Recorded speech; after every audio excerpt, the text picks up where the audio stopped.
European ক্রিকেটে দেখা যায় অমন ছেলে খেলা। শারজায় ক্রিকেট নয়, যেন কমেডি শো করল টাইগাররা। ভক্তদের ভালোবাসা নজরে আসবে কি করে? সতীর্থদের এলোমেলো হাস্যকর ভুলে কাপ্তান লিটনের মাথা জুড়ে যে যন্ত্রণা।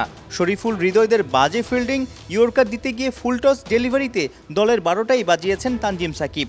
অথচ সপ্তাহ দুয়েক আগে পারফেক্ট ইয়র্কার দিয়ে একের পর এক স্টাম্প উড়িয়েছেন। প্র্যাকটিসে ওরা শাহেনশা। তুলনামূলক দুর্বল আরব আমিরাতের বিপক্ষে ম্যাচে কেন ছন্নছাড়া? ব্যাখ্যা কি জানা আছে বিপিএলে back to back শিরোপাধারী coach বাবুলের?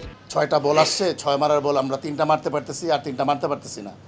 So এইটাই স্কিলের ডেভেলপের জায়গা, যে আমি 6টা বলের মধ্যে 5টা 6 মারতে হবে। এবং যখন ইয়র্কার মারা দরকার, আমি ওই প্রেশার সিচুয়েশনে আমার ইয়র্কার হচ্ছে না।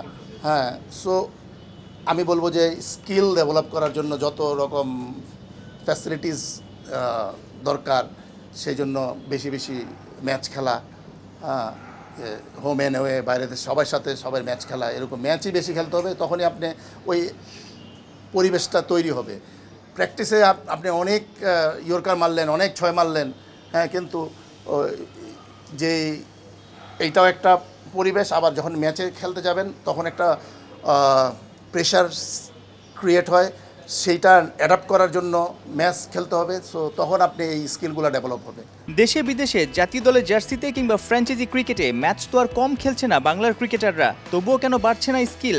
মানসিক শক্তির ঘাটতি কি আছে? খেলায় যদি শিখলাম, শুধু জিততে শিখলাম না, আগে জিততে শিখতে হবে, তারপরে পাশাপাশি খেলা শিখতে হবে। আপনি অনেক ইকুইপড, আপনি যুদ্ধ করতে গেছেন, আপনার কাছে সব রকম অস্ত্র আছে, আপনি তখন কি করবেন? ভয় পাবেন? আপনি আধা আধা অস্ত্র নিয়ে গেছেন, হ্যাঁ, তখন অবশ্যই কিছু কিছু জায়গায় আপনি লুকিয়ে যাবেন। সো আমি স্কিলের উপরে প্রেশার দেবো, আপনি অনেক বেশি ইকুইপড হইতে হবে। আরব আমিরাতের কাছে বড় লজ্জা পেল লিটনরা। ঘরের মাঠে আবার পরপর 2 ম্যাচে নিউজিল্যান্ড এ দলের কাছে পর্যুদস্ত সোহান বিজয়রা। জাতীয় দল কি পাইপলাইন? সবখানেই যেন কালো মেঘ। বাংলার ক্রিকেটে ঝকঝকে আকাশের দেখা মিলবে কবে? টিমের যতটুকু স্ট্রেংথ ছিল ওইটা নিয়ে আমাদের খেলা উচিত ছিল, এবং কিছু কিছু বাজে ডিসিশনের জন্য আমাদের ম্যাচটা আমাদের হাত থেকে চলে গেছে। বাট এখানে সেটা রিকভারি করার সুযোগ আছে, আমরা চেষ্টা করব অবশ্যই।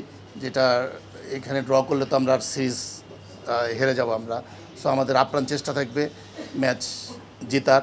সিলেটে শেষ ওয়ানডে হারার পর প্রথম 4 দিনের ম্যাচেও নিউজিল্যান্ড এ দলের কাছে 70 রানে পরাজয়। সিরিজ হার এড়াতে বুধবার থেকে মিরপুরে শুরু হতে যাওয়া দ্বিতীয়টায় জয়ের বিকল্প নাই স্বাগতিকদের।